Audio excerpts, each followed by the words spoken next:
Welcome to The Explainer. Today, we're diving into this incredible microscopic construction site where our body's most vital organ gets built, literally from scratch. We're going to uncover the amazing biological engineering behind how the human heart is made. Okay, so let's get right into it by going back to the very beginning of this ultimate construction project. It starts as just a simple, straight tube, but somehow, in just a matter of weeks, it transforms into this sophisticated, four-chambered powerhouse that we all rely on every single second.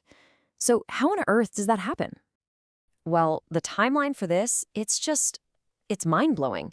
By week 4 of development, the heart is already the very first functional organ in the entire embryo. And get this, it starts to beat all on its own. It's a spontaneous rhythm that's going to continue for a lifetime. This is really where the heavy-duty architectural work kicks off. To get from that simple tube to a four-chambered heart, it's not as simple as just putting up some walls. Nope. The entire foundation has to be bent and folded into exactly the right shape first. This whole process is called cardiac looping, and it establishes that fundamental left-right orientation of the heart, setting the stage for absolutely everything that comes next. Now, what's so fascinating here is just how critical this one single step is. See, the correct looping is all driven by these tiny molecular engines called dynein motor proteins. If they fail, like you see in conditions like Cardiovascular syndrome, the heart can end up pointing to the right side of the chest instead of the left. That's a condition called dextrocardia. It's just a wild reminder of how one tiny molecular misstep can completely change our anatomy. Okay, so once that foundational twist is complete and the heart is pointing the right way, the next job is to partition the inside. It is time for septation, which is just the process of building the internal walls that are going to create those 4 distinct chambers. And this right here just brilliantly illustrates one of the most elegant designs in our development. This multi-step process doesn't just build a simple wall, it creates this incredibly clever one-way flap, the foramen ovale. Now, in the fetus, this allows oxygenated blood to completely bypass the lungs, which aren't working yet, and go straight from the right atrium to the left. It's an absolutely essential embryonic shortcut. So what happens after birth? Well, the pressure on the left side of the heart goes way up, and that's supposed to push that flap shut, sealing the doorway for good. But if it doesn't seal, it's called a patent foramen ovale, or a PFO. For most people, honestly, it's no big deal, but it can create a pathway for blood clots to sneak from one side of the heart to the other and potentially get to the brain. All right, so what about building the wall between those super powerful lower chambers, the ventricles? Well, that's a whole different kind of construction job. It's a 2-part process. First, you get this thick muscular wall growing up from the bottom. But to finish the job, a second, much smaller membranous part has to grow down and fuse with it perfectly to seal the gap.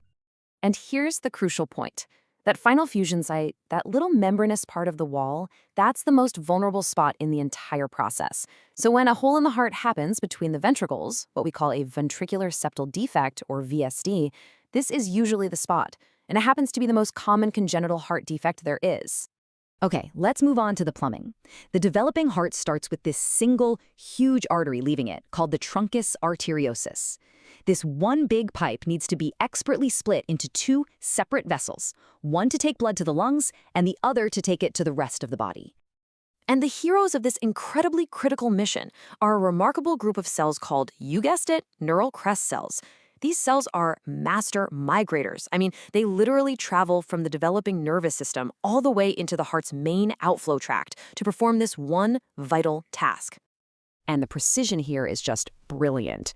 Once they arrive, they form 2 ridges that grow towards each other. But here's the really cool part. They don't just fuse in a straight line, they spiral as they do it.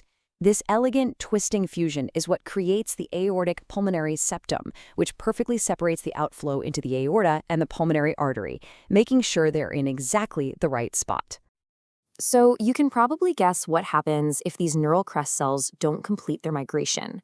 The consequences are really serious. This failure leads to a whole group of defects called conotruncal anomalies. Things like transposition of the great arteries, where the 2 main arteries are swapped, or tetralogy of Fallot. They're all rooted in this one crucial step going wrong. Next up, this amazing pump needs to get connected to the rest of the body. This involves a temporary network of arteries called the aortic arches, which basically undergo this massive remodeling project to form the final permanent arteries of the chest and head. So if you look at this table, you can see the fate of the most important of these arches. The third arch, that becomes the carotid arteries, which supply blood to your head. The fourth arch forms the main aortic arch on the left. And the sixth arch is responsible for the pulmonary arteries and that other fetal shunt, the ductus arteriosus. It's really a process of selective growth and disappearing acts, sculpting the final arterial highway. So let's put all of this together and really look at the final transformation. We're going to compare the initial embryonic blueprints to the final specialized structures they end up becoming. So here we can see how those original parts of the heart tube really specialize. The truncus arteriosus, which we just saw, becomes the aorta and pulmonary trunk. The conus cordis forms the smooth outflow tracts, kind of like the exit ramps of the ventricles. And meanwhile, the primitive ventricle and atrium develop into the rough, muscular, trabeculated walls of the main pumping chambers. And the inflow plumbing is just as specific. The two horns of the sinus venosus end up with totally different jobs. The left becomes the coronary sinus, which drains blood from the heart muscle itself, while the right horn gets absorbed to form the smooth part of the right atrium. Other vessels, like the cardinal veins, get remodeled to become the giant vena cavae, our body's main return pipes for blood. I mean, when you really lay it all out, the looping, the wall building, the cells migrating, all the remodeling, it is just a breathtaking cascade of perfectly timed biological events. To go from a single beating tube to a fully partitioned four-chambered heart in just a few short weeks, it really makes you think, doesn't it? The true miracle might not be that things occasionally go wrong, but that this incredible construction project goes so perfectly right so often.